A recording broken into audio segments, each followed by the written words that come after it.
Assalamualaikum warahmatullahi wabarakatuh. Bismillahirrahmanirrahim. Alhamdulillahi rabbil alamin. Wa afdalus salati wa atammut taslimi ala sayyidina Muhammadin wa ala alihi wa sahbihi ajmain. Rabbi shrah li sadri wa yassir li amri wahlul 'uqdatam min lisani yafqahu qawli. Subhanaka la ilma lana illa ma 'allamtana innaka antal alimul hakim. Allahumma akhrijna min zulumatil wahmi wa akrimna bi nuril fahmi waftah alaina bi ma'rifatil ilmi wa sahhil akhlaqana bil hilm waj'alna mimman yastami'una al-qawla fayattabi'una ahsana. Allahumma ati nufusana taqwaha wa zakkiha anta khairu man zakkaha anta waliyuha wa maulaha. Allahumma arinal haqqa haqqan warzuqna ittiba'ah wa arinal batila batilan warzuqna ijtinabah. Allahumma anfa'na bima 'allamtana wa 'allimna ma yanfa'una wa zidna ilman wa huda. Amma ba'd. Alhamdulillah, muslimin muslimat, hadirin hadirat yang saya hormati, moga-moga kita semua dirahmati dan diberkati oleh Allah Subhanahu wa taala. Khusus kepada para alim ulama, kepada para ustaz, tuan imam, tuan Bilal, tuan pengurusi masjid dan ahli jawatan kuasa, pemimpin-pemimpin masyarakat dan seluruh saudara-saudari seagama yang hadir di dalam majlis ilmu kita pada malam ini, yang memfokus kepada pemantapan akidah ahli sunnati wal jamaah. Dan syukur alhamdulillah, nampaknya malam ini kuliah ini saya dapat live-kan ke page saya, sedangkan 2 hari yang lepas ketika saya nak live-kan, Facebook tak beri.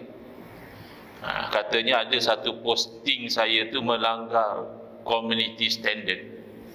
Biasanya kalau Facebook kata gitu, adalah tu orang yang report. Saya cek balik, rupanya posting saya cerita tentang dalil amalan tawassul. Saya tengok tak ada pun yang pelik-pelik. Bawa hadis Nabi SAW, bawa huraian para alim ulama. Jadi saya kata saya disagree, saya tak setuju. Biasanya tak berjaya. Biasanya memang kena blok terus saja kak. Tapi wallahualam, nampaknya sepatutnya saya tak boleh live selama sebulan, mulai daripada 7 hari bulan, 2 hari yang lepas. Boleh pula malam ni, alhamdulillah. Mungkin berkat orang-orang di Bukit Baru ni. Baik. Pemantapan akidah ahli sunnati wal jamaah kenapa penting? Kerana di dalam kehidupan yang paling penting adalah akidah, kepercayaan, faith, ya. Even orang bukan Islam pun mereka memandang faith itu penting. Itu yang menjadi the motivation yang mendorong seseorang itu bertindak atau tidak, bergerak atau diam, bercakap ataupun tidak, bertitik tolak daripada apa yang dia percaya. Daripada perkataan bahasa Arab, ain qaf dal itu, aqada itu asalnya mengikat ataupun menyimpulkan, iaitu kita kata akad nikah, disimpulkan antara ijab dan qabul. Maka akidah adalah simpulan-simpulan iman yang disimpul, diikat, kejap di dalam hati yang kita tidak mahu ubah lagi. Tetapi membimbangkan kita juga apabila Nabi sallallahu alaihi wasallam memberitahu sataftariqu ummati ila 73 firqah ataupun millah. akan berpecah umat aku kepada 73 pecahan ataupun jalan. Lebih membimbangkan lagi, kulluhum finnar, yang berpecah itu kesemuanya di dalam neraka, illa wahidah, kecuali satu. Dan dalam riwayat yang satu inilah yang Nabi SAW bagi tahu, ma'ana alaihi wa ashabi, yang seumpama saya berada di atasnya, saya berpegang dengannya, dan demikianlah yang dipegang oleh sahabat-sahabat saya. Itu kita nak ikut kepada sunnah, sunnah Nabi SAW, sunnah Khulafa' Ar-Rasyidin, sunnah Salafus Saleh, sunnah ulama solihin. Kemudian dalam riwayat yang lain, apabila para sahabat bertanya kepada Rasulullah SAW, siapakah satu golongan yang selamat yang dikenali sebagai Al-Firqatun Najiyah, golongan yang selamat, Nabi SAW menjawab Al-Jamaah. Makanya kita ingin akidah kita itu sentiasa mantap di atas akidah ahli sunnati wal jamaah. Ada 3 perkataan di situ. Pertama, ahlun, kedua, as-sunnah, dan yang ketiga adalah al-jamaah. Ahlun ada pelbagai makna, boleh jadi dengan makna ahli keluarga, boleh jadi dengan makna penduduk ahlul jannah, penduduk syurga, dan boleh jadi ahlun dengan makna pengikut. Jadi ahlus sunnah bererti pengikut sunnah. Jadi ini bukan dakwaan, dia perlu dibuktikan. Memang kalau ahli sunnah itu mengikut sunnah Nabi sallallahu alaihi wasallam. Kerana kalau sekadar mendakwa, sesiapa boleh mendakwa. Walakinnal bayyinata 'alal mudda'i, akan tetapi beban pembuktian di atas orang yang mendakwa. Apa bukti kamu berpegang dengan sunnah Nabi sallallahu alaihi wasallam? Kemudian as-sunnah itu sendiri dari segi bahasa adalah at-tariqah, jalan. Bila kata jalan, boleh jadi jalan itu baik, boleh jadi jalan itu buruk. Sebagaimana yang diisyaratkan dalam hadis Nabi sallallahu alaihi wasallam, man sanna fil islami sunnatan hasanatan, barang siapa yang mengadakan dalam Islam itu satu sunnah yang baik, lalu dapat pahala, dan dapat pahala orang yang mengikuti. Tapi dalam hadis yang sama, Nabi sallallahu alaihi wasallam juga bersabda, wa man sanna fil islami sunnatan sayyi'atan, barang siapa yang mengadakan dalam Islam ni satu sunnah yang buruk. Oh, sunnah pun ada buruk? Ya, dari segi bahasa ada. Kerana dari segi bahasa sunnah itu jalan. Jalan boleh jadi baik, jalan boleh jadi buruk. Tetapi kalau dari segi istilah, sunnah itu telah difokuskan, disempitkan kepada yang baik sahaja. Maka ditarifkan sunnah sebagai at-tariqatul mardiyatul maslukatu fid din, salakaha a'lamuddin. Sunnah dari segi ta'rif, istilah, adalah jalan yang diredai, yang dijalani di dalam agama oleh tokoh-tokoh agama. Nombor 1 Rasulullah SAW, nombor 2 para sahabat, dan nombor 3 pewaris kepada Nabi, iaitu para ulama. Kemudian al-jamaah dari segi bahasa, adadu kulli syai'in wa kasratuhu, bilangan setiap sesuatu dan banyaknya sesuatu itu dikatakan jamaah. Maka hati-hati ya orang Melaka, sudah ada di zaman kita ni orang yang mewar-warkan bahawa kalau mereka itu sedikit, mereka itu betul. Kenapa? Kerana mereka salah faham ayat suci Al-Quran, mereka salah faham hadis Nabi SAW. Mereka mengatakan dalam Al-Quran, Allah berfirman, wa qalilun min ibadiyas syakur, sedikit daripada kalangan hambaku yang bersyukur. Jadi kalau sedikit itu bagus, yang ramai itu tak betul. Ini keliru. Kerana syakur di dalam ayat itu, kalau kita rujuk kepada kitab-kitab tafsir, iaitu seseorang itu bersyukur dengan beribadah kepada Allah. Kerana syukur yang hakiki adalah menggunakan nikmat Allah untuk patuh kepada Allah. Kalau satu orang naik atas pentas, lalu dia berucap, dia kata, saya bersyukur kepada Allah Ta'ala kerana dengan izin Allah pada malam ini saya dinobatkan sebagai ratu cantik pakaian renang. Bersyukur kau orang ni. Tadi kamu dah hampir berbogil atas pentas tu, dia dapat nombor 1, kamu kata bersyukur. Itu tidak. Perbuatan dia mendustakan syukur dia. Jadi syukur itu adalah taat beribadah kepada Allah. Memang tak ramai. Saya pernah ada pengalaman kuliah di Shah Alam, kuliah bulanan, section 13 yang naik banjir baru-baru ni. Tapi malam tu saya datang lain macam, penuh masjid. InsyaAllah tabarakallah, parking pun susah. Takkan ramai ni nak datang dengar ceramah ustazku. Selalu biasa-biasa je, ya. Rupanya lepas sembahyang clear masjid. Habis yang ramai sebelah ni Stadium Shah Alam, Selangor lawan Singapura malam tu. Final, tak piala apa saya tak ingat. Wa qalilun ibadiyas syakur. Sedikit daripada kalangan hamba-Ku yang bersyukur, beribadah, ya, tahiyatul masjid, ya, yang iktikaf, yang majlis ilmu tak ramai.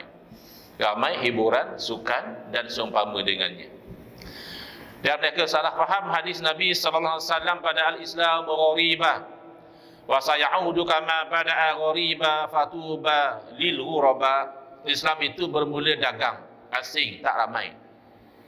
Dan nanti Islam akan kembali sebagaimana ia bermula, tak ramai juga. Maka bertuahlah kepada ghuraba, orang-orang yang asing, orang-orang yang tidak ramai. Maka kata dia, oleh kerana kami tak ramai, kami itulah yang bertuah. Yang ramai itu rugi. Nah, ini juga keliru. Kerana pada al-Islam ghariba itu, kita katakan Islam itu bermula dagang. Kan mula-mula Nabi sallallahu alaihi wasallam membawa dakwah Islamiyah yang beriman dengan baginda berapa orang?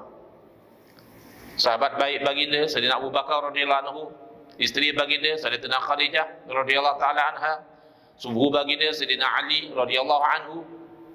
Tak ramai. Kemudian apabila Nabi sallallahu alaihi wasallam membuka dakwah secara terang-terangan, makin ramai.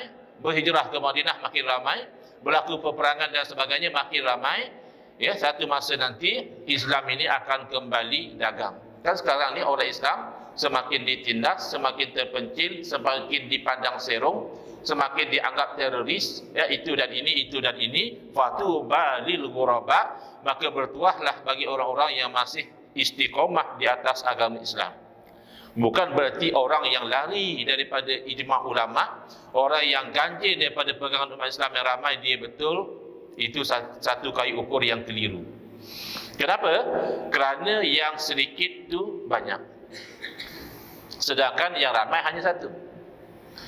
Kalau kamu kata oleh kerana kita sedikit, itulah tandanya kita betul. Golongan Syiah berbanding dengan Ahli Sunnati wal Jamaah, Syiah sedikit. Adakah itu dalil Syiah betul?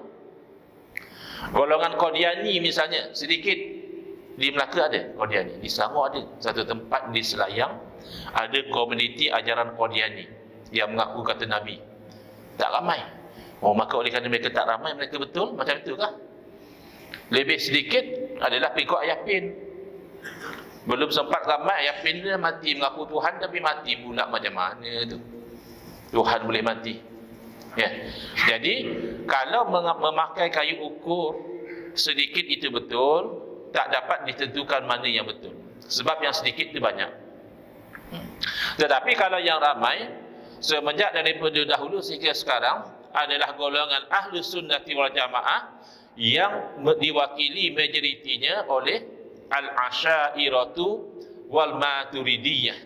Kita ucapkan tahniah kepada kerajaan negeri Melaka, pemimpin-pemimpin negeri Melaka yang nampaknya ada kesungguhan untuk meletakkan dalam undang-undang bahawa Ahli Sunnah wal Jamaah itu adalah Asy'ariyah Maturidiyah. Timbul soalan, kata Ahli Sunnah ikut sunnah Nabi, kenapa pula Ahli Sunnah wal Jamaah Asy'ariyah Maturidiyah?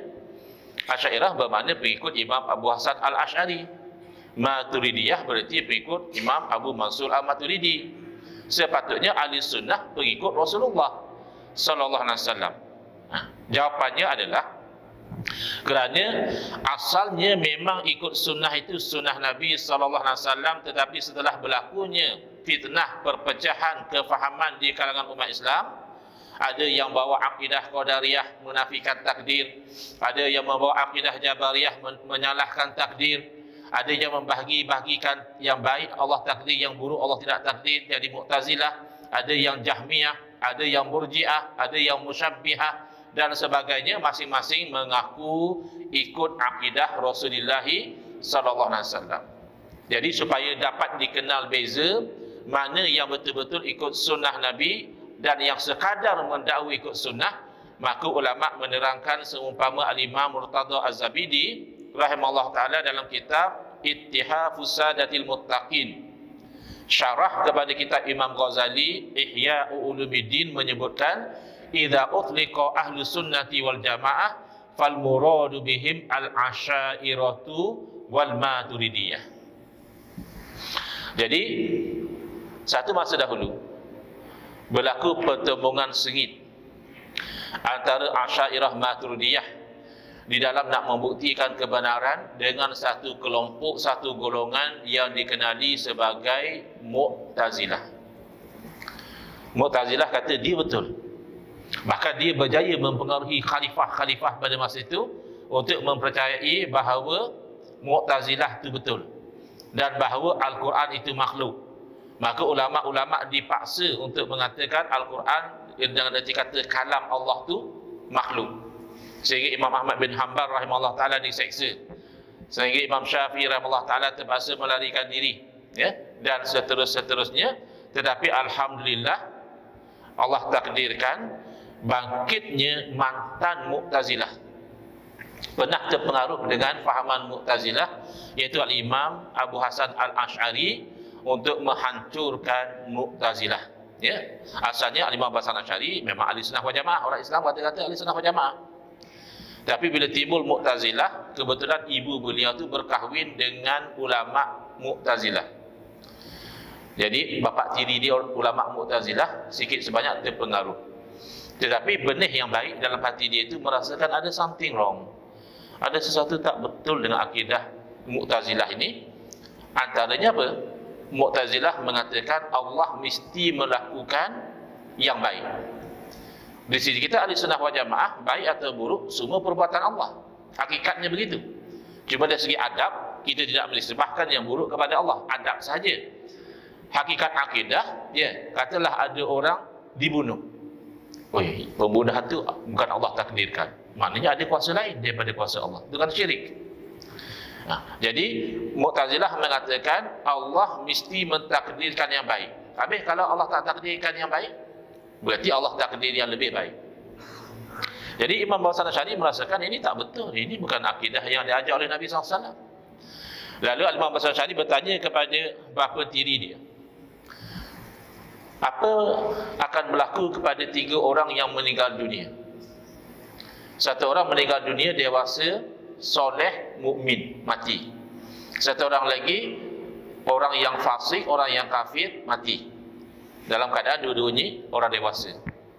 Yang ketiga belum balik, masih kanak-kanak, sudah meninggal dunia. Apa nasib 3 orang ni?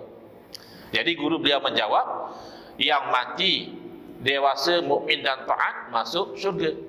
Adil lah, dia buat taat, dia beriman. Yang mati kafir, maksiat, masuk neraka, adil juga. Dan yang mati kanak-kanak nak kata masuk syurga, tak adil lah, dia belum beramal. Nak kata masuk neraka juga tak adil, kerana dia belum buat dosa. Maka ini satu bid'ah golongan Mu'tazilah. Dia ada lagi satu tempat namanya manzilatun bainal manzilataini, satu tempat antara dua, antara syurga dan neraka, budak-budak duduk tengah-tengah. Maka kata Imam Abu Hasan Asy'ari, kalau demikian, apa jawab Allah kalau budak ini bertanya, ya Allah, kenapakah engkau matikan aku ketika aku belum balik? Tidakkah aslah, tidakkah lebih baik kau matikan aku selepas aku balik? Aku dapat beramal soleh, aku dapat masuk syurga. Sekarang sesuai dengan akidah Mu'tazilah, Allah mesti buat yang baik atau lebih baik? Lalu jawab Al-Jubai, bapa tiri beliau, Allah akan jawab, kerana aku tahu, aku sudah sedia tahu bahawa kamu ni nanti kalau balik kamu bukan jadi orang yang beriman dan taat. Kamu nanti akan jadi orang kafir dan maksiat. Makanya aslahnya, lebih baiknya aku matikan kamu sebelum kamu balik supaya kamu tak masuk neraka. Jadi dia rasa puas hati boleh jawab. Sebenarnya poinnya bukan di situ. Barulah Imam Hasan Asy'ari bertanya, kalau begitu apa jawab Allah? Lelaki yang mati dewasa dalam keadaan kafir dan maksiat bertanya kepada Allah, ya Allah, sebagaimana kau tahu nasib budak ini akan menjadi kafir dan maksiat, kau juga tahu nasib aku jadi kafir dan maksiat. Kenapa kau tidak matikan aku sebelum aku balik? Itu lebih aslah, lebih baik supaya aku tak masuk neraka. Tak boleh jawab guru dia. Ini nature, ciri akidah yang bid'ah, iaitu dia pasti akan bercanggah antara satu sama lain. Lau kana min indi ghairillahi lawajadu fihi ikhtilafan katsira. Kalaulah sesuatu itu bukan daripada sisi Allah Ta'ala, nescaya mereka akan dapati percanggahan yang banyak. Itu satu masa dahulu. Di zaman kita, yang ingin mencabar title Ahlul Haq, golongan yang benar, Mu'tazilah itu seperti sudah ketinggalan. Yang ala-ala nak jadi Mu'tazilah pun nampaknya tak berapa cerdik. Ya? Golongan liberal dia kata kami neo Mu'tazilah, kami Mu'tazilah versi baru. Saya ingat Mu'tazilah yang lama pun geli kalau liberal nak mengaku. Ya, kerana Mu'tazilah dia sesat terlajak guna akal. Liberal sesat kerana terlajak tak guna akal. Ada orang liberal tulis satu artikel, dia kata sebenarnya homoseks adalah satu perkara yang tabi'i, kata dia. Satu perkara yang natural. Manusia saja yang fobia sangat dengan homoseks. Kenapa dia kata homoseks ini natural? Sebab dia kata binatang pun ada menunjukkan tendensi kecenderungan seks sejenis. Binatang pun. So benda ini natural, kata dia. Ini orang guna akal ke tidak? Kamu nak jadikan binatang sebagai benchmark kepada manusia. Dan berapa kerat binatang yang homoseks tu? Pernah nampak ke lembu jantan projek sama lembu jantan? Mana ada? Atau kambing jantan mengurat kambing jantan? Tak ada lah dia, bertanduk ada. Ya, kucing jantan sama kucing jantan pun tak ada bercinta. Bergaduh selalu. Sampai kita nak tidur tak boleh kucing jantan sama kucing jantan bergaduh. Kot adalah sejenis apa siput ke, ya? Sejenis lalat ke, sejenis monyet ke? Takkanlah kamu nak ambilkan sesuatu yang di sisi binatang pun benda tu exceptional, benda tu jarang-jarang, kamu jadikan benchmark, lalu kamu katakan homoseks tu natural. Kalau memang kamu nak berkiblat kepada binatang, golongan liberal, ambillah yang binatang ijma', yang binatang konsensus, sepakat, tak ada khilaf di kalangan binatang, iaitu ke sana kemari tidak perlu berpakaian. Maka kalau berbogil, berboleh tengah jalan sambil makan tom yum, ya tak ada pakai apa-apa, itu natural. Sebab tu saya tak fikir orang liberal tu Mu'tazilah. Mu'tazilah dia guna akal tapi terlajak. Maka di zaman kita yang nak mengaku Ahlul Haq adalah satu golongan dinamakan golongan Wahabi. Tak maaf ya kalau ada jemaah yang minat Wahabi, jangan marah. Ya, cerita terus terang saja, Wahabi ini merujuk kepada Muhammad bin Abdul Wahhab. Jadi orang Arab ni dia biasa panggil Abu apa atau Ibn. Jadi bapa beliau ni Abdul Wahhab ni ulama mazhab Hambali. Jadi dia terkenal dengan nama Ibn Abdul Wahhab. Kalau orang Melaka kata anak Pak Wahab. Jadi bila dia bawa satu gerakan, maka pengikut dia tu lekat kepada nama ayah dia. Ya, Wahabi. Sepatutnya Muhammadi lah dia pengasasnya. Tapi jaranglah sekarang Muhammad ni nama Nabi sallallahu alaihi wasallam. Nama pengasas mazhab kita juga Muhammad ibn Idris, tapi lekat nama keturunan Asy-Syafi'i. Pengasas mazhab Hambali juga nama Nabi Ahmad bin Hambal, tak lekat nama Ahmadi jadi Hambali. Jadi ini biasa, ya, tak perlu sensitif sangat ya kalau ada orang-orang Wahabi di sini. Kita nak bincang realiti. Wahabi mengaku dialah Ahlul Haq. Asy'ariyah juga mengaku Ahlul Haq. Okey, tak ada masalah, sama-sama Ahlul Haq, apa salahnya? Kamu betul, saya pun betul. Sebagaimana kita kata pada Hanafi, ya, kamu ikutlah mazhab kamu, insya-Allah betul. Sembahyang kamu sah. Maliki, ikutlah mazhab Maliki. Sembahyang kamu sah. Saya Syafi'i, saya ikut cara saya. Hambali, cara Hambali. Kenapa kita tak boleh kata macam tu? Wahabi pun betul, Asy'ariyah pun betul, kan lebih harmoni. Ya, kita kalau boleh ya nak begitu. Tapi bila kita perhatikan, rupanya perbezaan antara Wahabi dan Ahli Sunnati wal Jamaah Asy'ariyah Maturidiyah ini bukan perbezaan hanya pada cabang-cabang, tapi melarat perbezaan juga pada perkara usul, pada perkara akidah. Maka disitulah kita nampak sama ada Wahabi tinggalkan fahaman dia, kembali kepada pegangan Ahli Sunnati wal Jamaah, ataupun kita terpaksa beritahu bahawa fahaman ini adalah fahaman yang bid'ah, walaupun dia tuduh kita ahlul bid'ah. Nampak macam Wahabi yang inti bid'ah, kan gitu. Kalau tak inti bid'ah, takkan baca Yasin malam Jumaat pun bising. Katanya tak ada dalil. Mungkin tak di sinilah, di setengah tempat lain. Bahkan benda yang khilaf juga dibid'ahkan, macam baca kunut, sebahagiannya kata bid'ah. Yang mengaji mungkin taklah, dia kata ini khilaf. Tetapi hakikatnya mereka itulah ahlul bid'ah, dan lebih parah, bid'ah mereka itu di dalam akidah. Antara bid'ah, ya ini saya tak pastilah semua Wahabi pegang macam itu ataupun tidak. Tapi ada orang-orang yang terpengaruh dengan Wahabi, dia kata, Ustaz, saya bab akidah, saya hanya berpegang dengan Al-Quran dan Sunnah. Saya tidak guna akal. Ya? Dalam akidah, akal tolak tepi. Hanya Quran dan Sunnah. Ini orang yang tidak faham Quran dan Sunnah.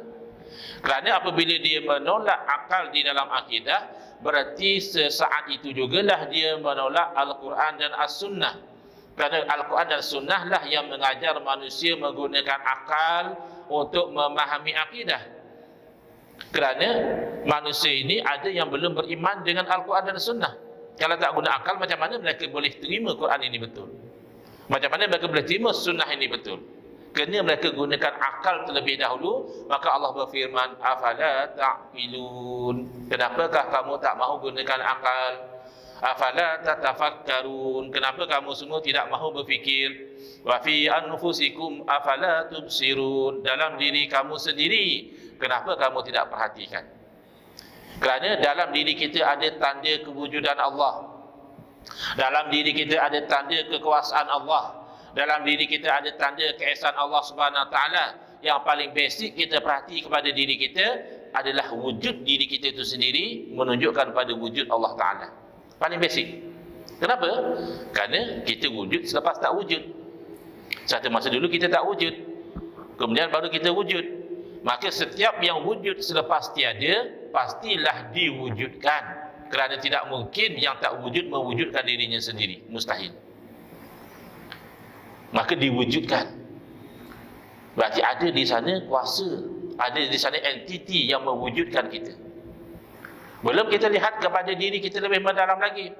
Kita lihat kepada organ-organ yang berfungsi dalam badan kita misalnya. Kita lihat kepada organ jantung.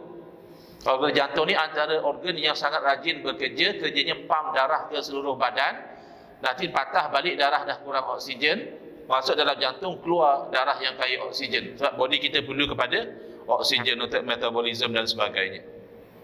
Pertanyaan, ya, organ yang rajin ini, ketika kita dengar kuliah di masjid, walaupun santai sambil-sambil tidur dengar kuliah, ya, jantung jalan. Jangan sangka yang tidur tengah kuliah tu jantung tak jalan, jantung jalan. Nanti lepas kuliah rasa lapar, singgah ke restoran, makan-makan, jantung jalan. Nanti balik rumah dah penat, dah kenyang, dah ngantuk, tidur, jantung jalan. Masalahnya bila jantung berhenti, kita jalan. Jantung jalan atau jantung berhenti, kita kawal atau tidak? Secara jujur, ni, kita kawal atau tidak? Tidak kawal. Kita tidak boleh bagi dia berhenti walaupun 5 minit. Dan kalau sudah berhenti, tidak ada doktor pakar yang boleh memastikan dia terus berdegup. Kalau begitu, siapa yang kawal jantung kita? Muslimat misalnya, kita tahu ya, orang perempuan suka nampak muda. Jangan dinafikan. Kalau tak adalah tokek kosmetik boleh jadi jutawan. Ramai yang nak nampak muda belia. Tapi tempeklah banyak mana produk kecantikan sekalipun, lama kelamaan kulit makin kendur, mata makin kabur, Buka tudung, uban dah berterabur. Lama-lama gigi pula gugur. Ya, tinggal nak masuk kubur. Padahal tak nak masuk. Tapi kenapa begitu proses kehidupan kita menuju kepada penuaan, menuju kepada kematian? Kerana bukan kita sebenarnya yang mengawal. Tak nampak lagi kah Tuhan di sana? Maka kita perlu menggunakan akal, dan menggunakan akal dalam ilmu akidah, ilmu tauhid, itu adalah cara Allah. Ingat ya, kawan-kawan yang sudah terpengaruh dengan Wahabi, jangan tolak akal dalam akidah. Kerana kalau kamu tolak akal dalam akidah, kamu tolak Al-Quran. Dalam Al-Quran, Allah nak menetap dan membuktikan tauhid dan nak menolak syirik. Allah berfirman, "Lau kana fihima alihatun illallahu lafasadata." Kalaulah ada pada kedua-duanya langit dan bumi alihah, Tuhan-Tuhan yang banyak, illallah, lain daripada Allah, lafasadata, nescaya binasalah langit dan bumi ini. Soalan, Allah berfirman, kalaulah ada Tuhan yang banyak.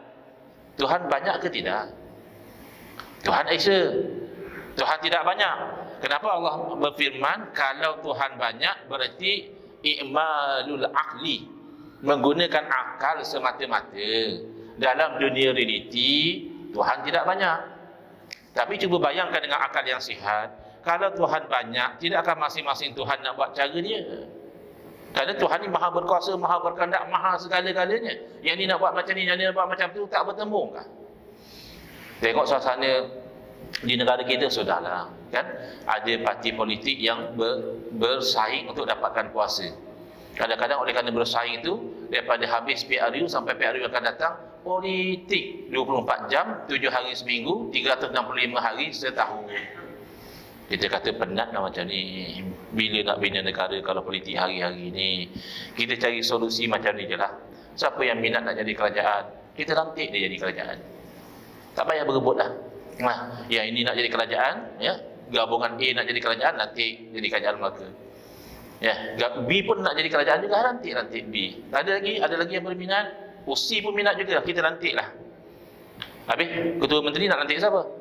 Ada 3 kerajaan, 3 lah, 3 ketua menteri lah kita lantik. Apa masalah? Agak-agak boleh tarbiyah tak? 3 kerajaan, 3 ketua menteri, 1 kerajaan, 1 ketua menteri pun kadang-kadang, ya, yang ni exco nak macam ni, exco ni nak macam ni. Lagilah 3 kerajaan, 3 ketua menteri. Jadi kalau sebuah negeri sebesar Melaka ni pun tak boleh ditadbir oleh 3 kerajaan, bolehkah alam semesta, langit dan bumi, lautan dan daratan, binatang dan haiwan, manusia dan sebagainya ditadbir oleh lebih pada 1 Tuhan? Mustahil. Mustahil adalah hukum akal. Akal yang kata tak mungkin.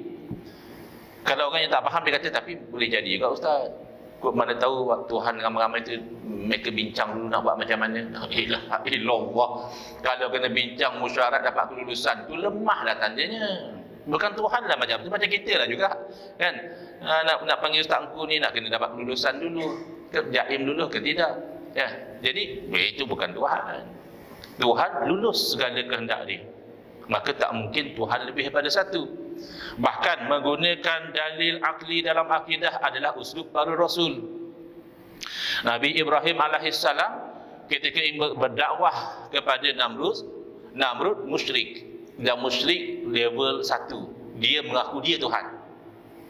Lalu akal yang sihat tak akan boleh terima Tuhan tapi lemah. Siapa yang boleh terima ayah pin Tuhan, akal dah tak sihat. Dalil ayah pin lemah, dia kalau tak makan nasi lapar dia. Ya, ayah pin orang Terengganu, orang Besut, orang Jertih selalu makan nasi cicah budu, tu dia Tuhan makan nasi cicah budu. Dah makan apa pun mesti sakit perut. Pergi ke tandas ada orang ketuk pintu. Cepat sikit weh, kawan sakit perut. Boleh jadi ke Tuhan menunggu di luar tandas sebab nak melepas? Kan mustahil. Maka Nabi Ibrahim AS nak beritahu kepada Namrud, mustahil kamu tu Tuhan kerana kamu tu lemah. Rabbiyalladzi yuhyi wa yumit, Tuhan saya berkuasa menghidup dan mematikan. Itu baru Tuhan. Tetapi Namrud sini sama ada akal dia tu lemah atau dia sengaja nak loya buruk, nak pertahankan kebatilan. Dia kata ana uhyi wa umit. Alah, setakat hidup mati aku pun boleh. Dia panggil 2 orang tahanan. Satu dia suruh bunuh, satu dia suruh lepaskan. Kononnya yang dibunuh dia telah matikan, yang dilepas dia telah hidupkan. Ini namanya loya buruk. Kerana yang kamu lepas tu dah hidup lama. Bukan kamu yang hidupkan dia. Kamu cuma tak bunuh dia saja.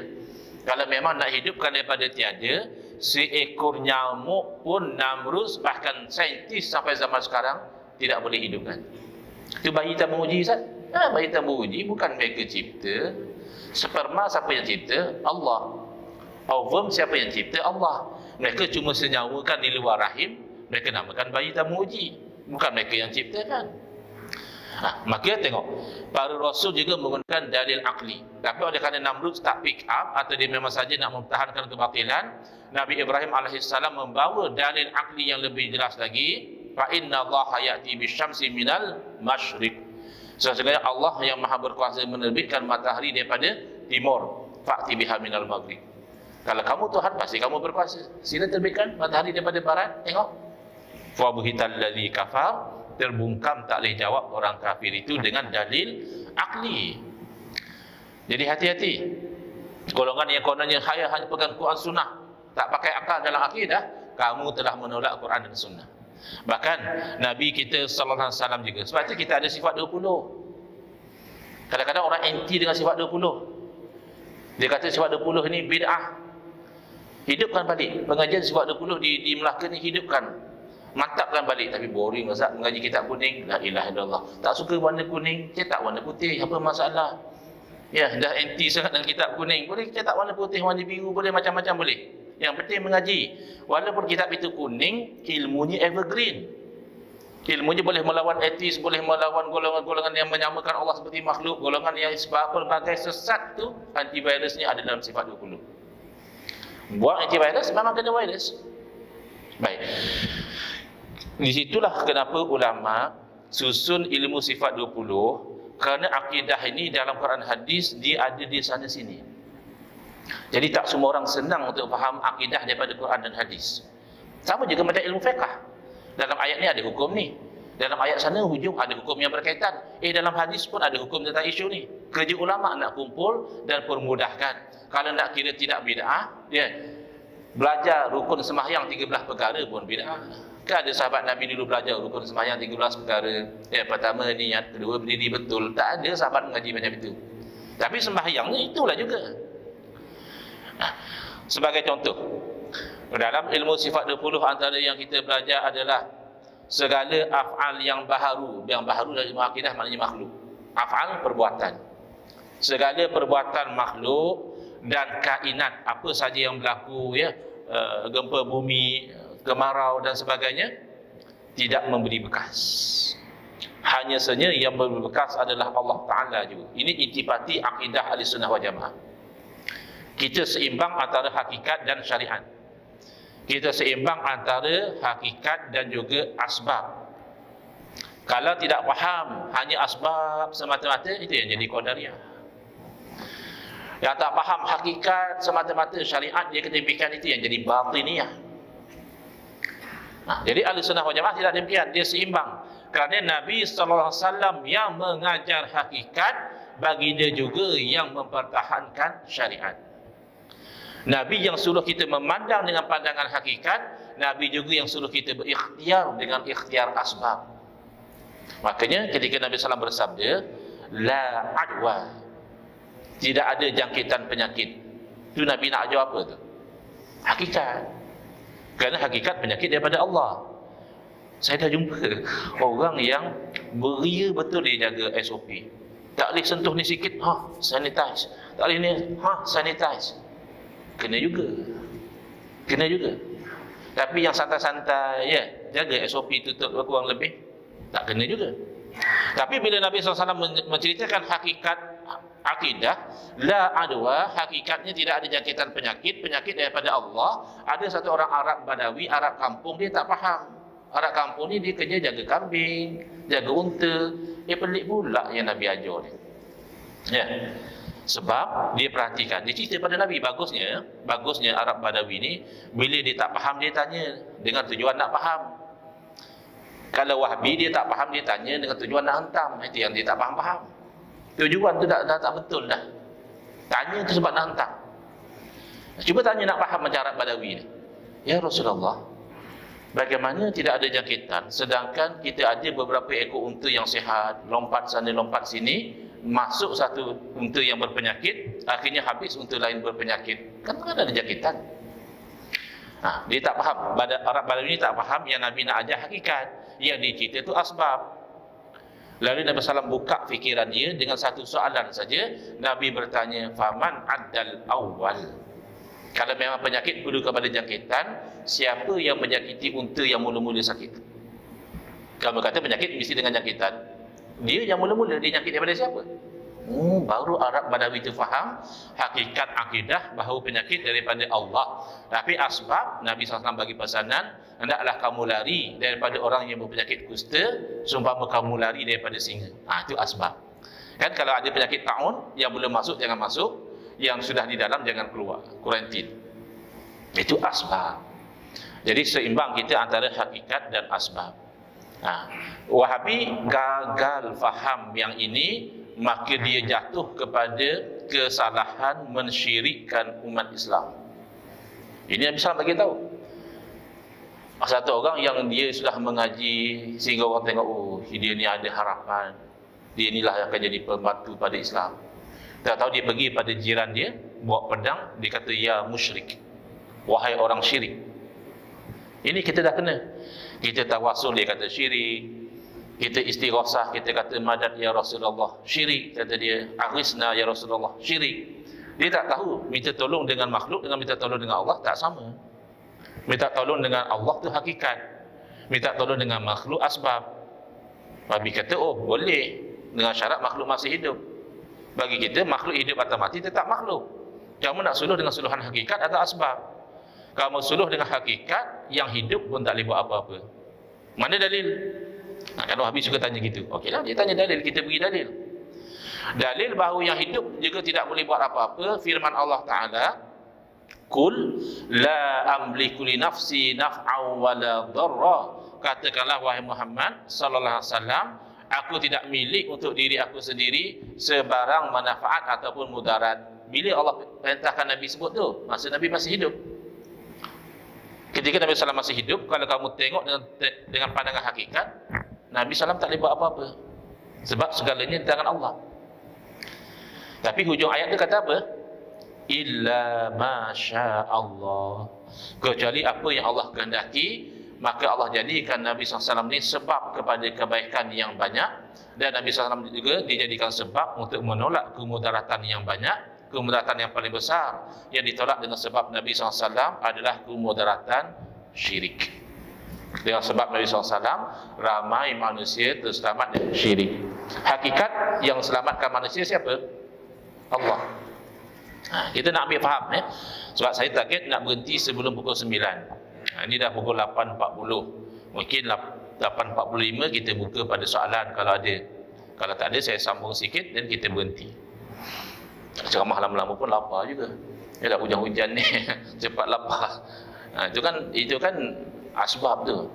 Hakikat siapa yang bagi kenyang? Nasi ke Allah? Allah. Kalau kata nasi bagi kenyang bukan Allah, itu syirik. Walaupun tak sembah berhala. Itu akidah qadariyah. Cuba kita ambil faham ya. Ada orang mengatakan selawat syifa adalah syirik. Orang Melaka hafal selawat syifa, Allahumma salli ala sayyidina Muhammadin tibil qulubi wa dawaiha wa afiatil abdani wa shifaiha wa nuril absari wa dhiyaiha wa ala alihi wa sahbihi barak salim, ataupun lafaz yang seumpama dengannya. Mereka kata syirik. Kenapa syirik? Kerana dalam selawat kamu menyebut Nabi itu syifa. Nabi adalah kesembuhan kepada tubuh badan. Kalau kita tubuh badan sakit, Nabi penyembuhnya. Kan syirik. Kerana yang menyembuhkan penyakit adalah Allah.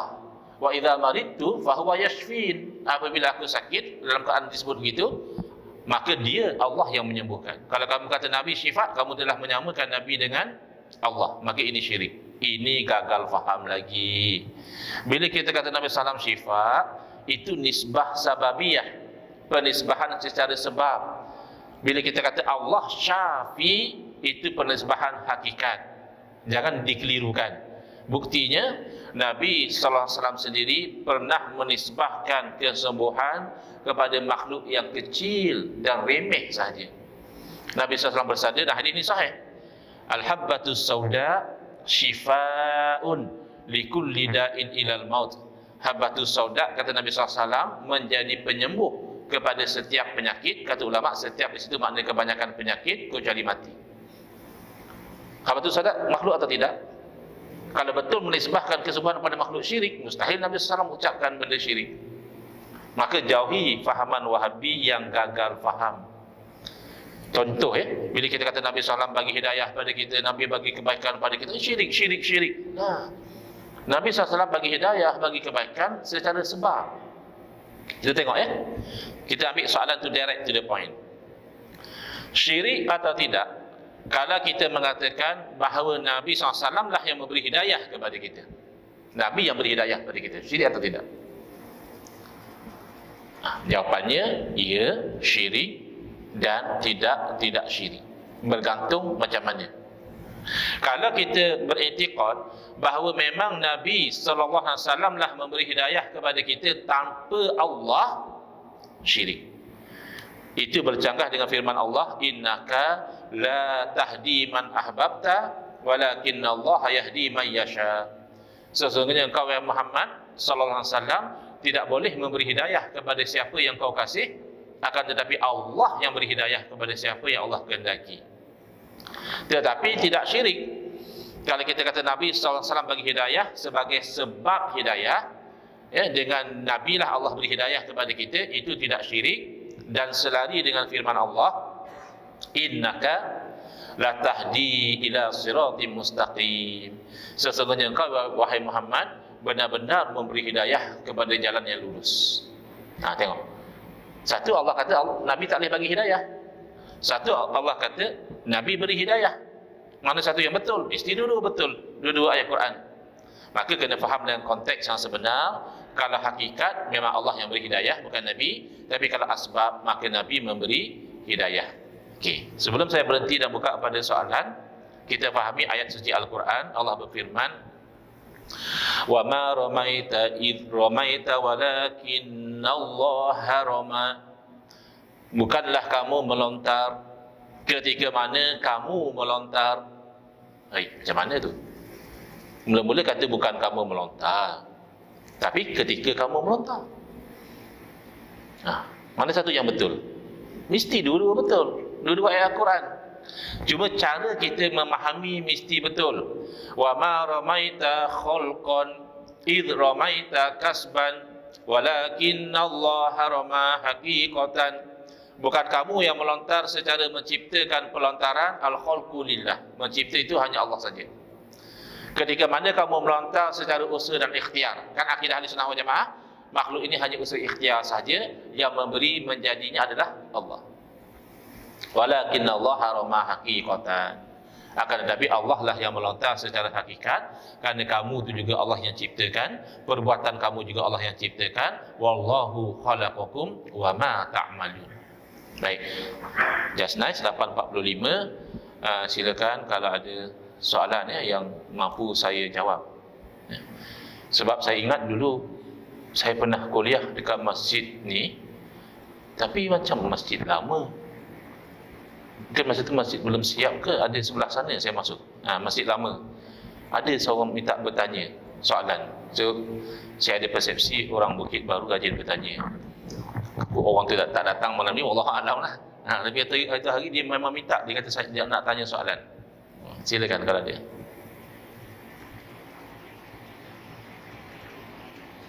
Kalau tak ada, saya ceramah lagi. Sebab pihak masjid maklumkan ceramah kita malam ni insya-Allah tak lebih pada pukul 9. Waalaikumsalam warahmatullahi wabarakatuh. Ya Ustaz, boleh istilah taqiyah. Kita Ustaz boleh katakan taqiyah. Baik, asalnya ila anta taquna minhum tuqah. Kata macam itulah, ada ayat Quran sebut tuqah ya. Orang tu dia tidak boleh mengucapkan kalimah yang kufur seumpamanya, kecuali dia memang terpaksa kerana bimbang dibunuh misalnya, dia takut nak jaga nyawa dia, macam berlaku kepada sahabat Nabi Sayyidina Ammar bin Yasir radhiyallahu anhu. Dia tuturkan kalimah kufur kerana nak jaga nyawa daripada dibunuh. Tapi yang azimah, yang nak bertahan, mereka tetap bertegas tak mahu mengucapkan. Seumpama ibu bapa beliau. Ibu bapa beliau dibunuh oleh orang kafir Quraisy kerana tidak mahu mengikut apa yang dipaksa. Itu asalnya. Tetapi taqiyah ini disalahgunakan oleh golongan Syiah. Kerana Syiah ini dia membawa satu konsep menganggap bahawa jawatan khalifah itu adalah hak eksklusif Saidina Ali radhiyallahu anhu. Kita ahli sunnah wal jamaah, kita tak tolak Saidina Ali, kita muliakan Saidina Ali, kita kasih pada Saidina Ali. Tapi kita tidak sampai ke tahap mengatakan hanya Saidina Ali seorang saja yang layak jadi khalifah, tidak. Jadi bila Syiah menganggap bahawa Saidina Ali saja yang layak jadi khalifah, maka dia membenci pada Saidina Abu Bakar, Saidina Umar, Saidina Ali, Saidina Utsman radhiyallahu anhum ajma'in, dan sahabat-sahabat yang lain dianggap khianat. Dia kata Nabi SAW dah lantik Saidina Ali sepatutnya jadi khalifah, sahabat lain khianat. Jadi sahabat lain itu munafik ataupun kafir. Jadi oleh kerana dia membawa pegangan yang ekstrim demikian, dia selalu bercanggah dengan majoriti. Majoriti umat Islam ahli sunnah wal jamaah. Maka ada masa-masanya bila dia itu tak ramai, dia itu tersepit, maka dia terpaksa berpura-pura. Maka di sisi ajaran Syiah, taqiyah ni bagus. Sebab nak meneruskan kelangsungan pegangan mereka. Jadi betul Syiah dan Wahabi ni tak ngam, tapi dua-dua pun batil. Kalau tanya mana lebih sesat Syiah lah. Dia punya ekstremisme Syiah ni lebih melampau lagi. Tapi kalau tanya mana lebih bahaya, mungkin juga Wahabi lebih bahaya, sebab dia tak nampak sangat. Nampak macam dia betul. Quran Sunnah, berpegang hadis sahih, tolak bid'ah, tolak khurafat. Nampak macam dia betul. Tetapi sebenarnya kedua-duanya batil. Wahabi tidak mengajar konsep taqiyah, tetapi bila kita berdepan dengan golongan ini, kita dapati mereka mengamalkan. Makanya kita tak tahu dia Wahabi, sebab dia bawa gaya ahli sunnah wal jamaah, pakai serban, letak ridak atas bau. Bila kita baca Yasin pun dia ikut sekali baca. Lebih hebat lagi dia baca kitab tasawuf, penawar bagi hati, itu dan ini. Tapi rupanya dia berpegang dengan pegangan Wahabi. Ini nak ambil masa 10 minit saja. Ini dia punya intipati dia. Setakat dia tak nak baca kunut, silakan. Setakat dia tak mau join kita baca Yasin malam Jumaat, itu hak dia, tak ada yang mewajibkan. Tak mau kunut arwah, tak ada ulama kita kata wajibkan. Yang kata makruh pun ada dalam keadaan tertentu, yang kata haram pun ada dalam keadaan memangnya makan harta anak yatim dan sebagainya. Itu tak ada hal. Masalah dalam bab akidah, kita ahli sunnah wal jamaah berpegang dengan akidah sifat 20, yang Wahabi anti kepada sifat 20, rata-rata lah. Padahal kalau kita tanya pada mereka, mereka tak tolak sifat 20 pun, cuma mereka anti. Mereka kata pertama sifat 20 itu bid'ah. Kalau bid'ah, yang kamu belajar apa? Tauhid 3. Kalau bid'ah juga, mana ada Nabi ajar sahabat tauhid 3. So bid'ah daripada penyusunan tak ada masalah. Kita tak nak bid'ah dari segi isi. Yang kedua, dia kata kami anti dengan sifat 20 ni kerana sifat 20 ni adalah ilmu falsafah Yunani. Jadi ilmu orang kafir, bukan ajaran Nabi. Kita boleh tanya balik kepada dia, ahli falsafah Yunani mana yang ajar sifat 20? Kitab falsafah Yunani mana yang ajar sifat 20? Dan kalau betullah memang ahli falsafah Yunani mengajar dan beriman dengan sifat 20, mengatakan Allah wujud, dan itu sifat 20. Dan wujud Allah tanpa ada permulaan, wujud Allah tanpa ada perakhiran, wujud Allah tidak sama seperti makhluk, wujud Allah tidak berhajat kepada makhluk, wujud Allah itu tidak berbilang-bilang, Allah Maha Esa, Allah Maha Berkuasa, Allah Maha Berkehendak, Allah Maha Melihat, Allah Maha Mendengar, Allah Maha Berkata-kata. Berarti ahli falsafah Yunani itu mukminun muwahhidun, orang mukmin yang bertauhid. Dan kalau begitu ahli falsafah Yunani nak kata apa lagi? Tapi tidak. Data dan fakta, ahli falsafah Yunani tidak beriman dengan sifat 20, maka mereka kafir. Dan kalau kita tanya pada Wahabi, kamu anti sifat 20, adakah kamu kata Allah tak wujud? Adakah kamu kata Allah dulu tak wujud, sekarang baru wujud? Atau kamu kata Allah satu masa akan binasa? InsyaAllah Wahabi pun tidak akan tolak. Cuma bab mukhalafatuhu ta'ala lil hawadis tu, Wahabi ada cenderung kepada tashbih, seolah-olah Allah juga seperti makhluk, kerana salah faham ayat Al-Quran. Ini saya nak bawa pada soalan yang ditanya oleh jemaah di Masjid Al-Ihsan Bukit Baru pada 16 September 2020. Saya kuliah di sini sempena Hari Malaysia. Jadi oleh kerana kuliah sempena-sempena ni, mana ada soalan? Kan ceramah ni jarang ada soalan. Tapi jemaah ni minta nak bertanya. Pertanyaan dia adalah, Ustaz, adakah saya itu jadi kafir kalau saya menetapkan istiwa bagi Allah? Saya kata Allah ada istiwa, adakah saya jadi kafir? Maka saya jawab, itu terbalik tuan. Terbalik. Sebenarnya tuan boleh jadi kafir kalau tuan menafikan istiwa. Kerana tuan menafikan apa yang sabit dalam Quran dan hadis. Rupanya dalam pemikiran dia menyangkakan Asy'ariyah menolak istiwa. Wahabi bagus. Wahabi menerima istiwa. Asy'ariyah tolak istiwa. Jadi kita ikut Wahabi. So Wahabi ni dia pegang Quran hadis. Asy'ariyah ni dia pakai akal dia tolak istiwa. Tidak. Ahli Sunnah wal Jamaah dan Wahabi sama-sama menerima dan menetapkan istiwa bagi Allah. Sama, tak ada beza. Tetapi bila timbul persoalan, apakah makna istiwa? Itu makna. Istiwa bagi Allah tidak boleh dinafikan. Tapi apa makna istiwa? Maka Ahli Sunnah wal Jamaah, Salaf dan Khalaf sama pendirian, berbeza pendekatan. Ya, sama pendirian, berbeza pendekatan. Apa pendirian Ahli Sunnah wal Jamaah dalam bab ayat mutasyabihat macam ini? Yadullah, wajhullah. Ya, kalau terjemah tangan Allah. Oh, jadi kita tangan Allah ada anggota tangan lah. Wajhullah kalau terjemah muka Allah. Oh, jadi Allah pun ada muka lah. Apa beza dia? Ialah Ahli Sunnah wal Jamaah berpegang dengan pegangan namanya tanzih. Tanzih maknanya menyucikan Allah daripada menyerupai makhluk. Tak mungkin Allah seperti makhluk. Dan tak mungkin Allah bersifat dengan sifat kekurangan. Itu namanya tanzih. Sementara golongan Wahabi, mereka keliru sehingga mereka cenderung kepada tashbih. Misalnya, istiwa di sisi kita, kalau nak ikut salaf, mudah saja. Kita pasti ada yang di sana istiwa, tapi makna istiwa serah kepada Allah. Allah yang tahu makna istiwa, dan pastilah makna istiwa itu layak dengan Allah. Selesai. Itu salaf. Tapi kalau khalaf, dia masih terbuka kepada makna-makna lain. Hatta walaupun makna itu daripada Mu'tazilah misalnya. Dikatakan istawa itu ada 14 atau 15 makna. Salah satu makna istawa adalah istaula, menguasai.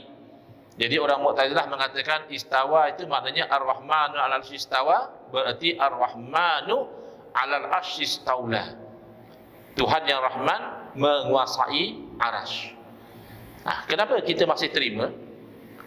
Kerana meyakini Allah menguasai arasy tidak bercanggah dengan akidah.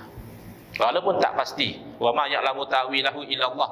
Tak ada yang tahu makna ayat mutasyabihat yang sebenar, kecuali Allah yang tahu.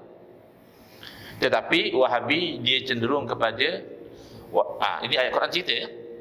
Wa ammal ladina fi qulubihim zaygun fayattabi'una ma tashabaha min. Adapun orang yang hati mereka tu ada zayg, ada ciri-ciri nak sesat, dia akan ikut yang sama-sama. Maka dia kata istawa maknanya Allah itu berada di atas arasy. Ini menempatkan Allah pada makhluk, kerana arasy itu makhluk tanpa khilaf. Mana arasy itu sehebat arasy yang besar, satu masa tak wujud. Allah yang wujudkan. Berarti sebelum ada arasy, adakah Allah tak wujud? Pasti tidak. Maka Allah wujud tanpa arasy itu pasti. Sedangkan menempatkan Allah pada makhluk itu batil. Tapi Ustaz, kami kata Allah istiwa tak sama macam makhluk. Okey lah. Tapi kalau kamu menempatkan itu sama macam makhluk. Saya kata yadullah, tangan Allah, tapi tak sama dengan tangan makhluk. Okey. Tapi apa maksud tangan? Adakah kamu maksudkan anggota badan? Tak, saya tak kata anggota badan. Saya hanya kata Allah punya tangan yang tak sama seperti makhluk. Masih okey. Kita berkata kata segala-galanya di tangan Allah. Adakah kita bermaksud Allah punya anggota tangan? Dan tidak. Tetapi cara mereka berhujah menunjukkan sebenarnya yang ada dalam otak mereka anggota tangan. Sehingga mereka berkata kalau Allah tak punya tangan, berartinya Allah kudung. Itu kan anggota tangan. Bahkan ada yang mengatakan Allah bertempat di atas arasy sekira-kira kalau 1/3 malam, kan dalam hadis 1/3 malam Allah di langit dunia. Kata dia arasy kosonglah sekejap. Memang kamu bayangkan Allah seperti makhluk lah. Sekejap Allah duduk atas arasy, nanti Allah turun ke langit dunia. Nah, dan bila mereka mengatakan saya kata yang layak dengan Allah, tidak semestinya selesai masalah. Kalau kita kata Allah mendengar, tapi tak sama seperti mendengarnya makhluk, itu betul. Mendengar itu sifat kesempurnaan. Dan mendengar Allah itu tidak ada permulaan. Mendengar Allah tidak perlu pada alat. Mendengar Allah itu tidak terbatas. Mendengar Allah itu kekal. Tapi kalau kamu kata misalnya, kita ambil contoh yang ekstrim, Wahabi pun tak kata macam ni. Sebab kita nak ambil common ground. Boleh selesai tak masalah kalau orang mengatakan Allah juga beranak, tapi tak sama macam makhluk beranak? Tak boleh. Beranak itu bukan sifat Allah. Makanya bila kita baca dalam Al-Quran, nasullaha fanasiyahum, mereka lupa akan Allah lalu Allah lupa akan mereka. Kita tak boleh kata Allah juga bersifat lupa, tapi lupa yang layak dengan Allah. Lupa itu saja sudah tidak layak dengan Allah. Lupa nisbah pada manusia pun kekurangan. Perawi hadis kalau pelupa, hadisnya jadi dhaif. Nah, maka ulama tafsir mengatakan lupa di situ bermakna Allah tidak peduli kepada mereka, Allah tidak rahmat mereka, Allah azab mereka. Kerana di dunia mereka tidak peduli kepada perintah Allah. Dan terakhir ada 1 minit lagi, mentakwilkan perkataan yang tidak layak kepada Allah ini dengan makna lain adalah cara Allah sendiri. Dalam hadis kursi, Nabi SAW memberitahu bahawa Allah berfirman. Kan hadis kursi Nabi cerita apa yang Allah sebut. Dalam hadis tersebut Nabi berkata, Allah berfirman, ya bena Adam, maridtu falam ta'udni. Wahai anak Adam, satu masa aku sakit, kamu tak ziarah aku.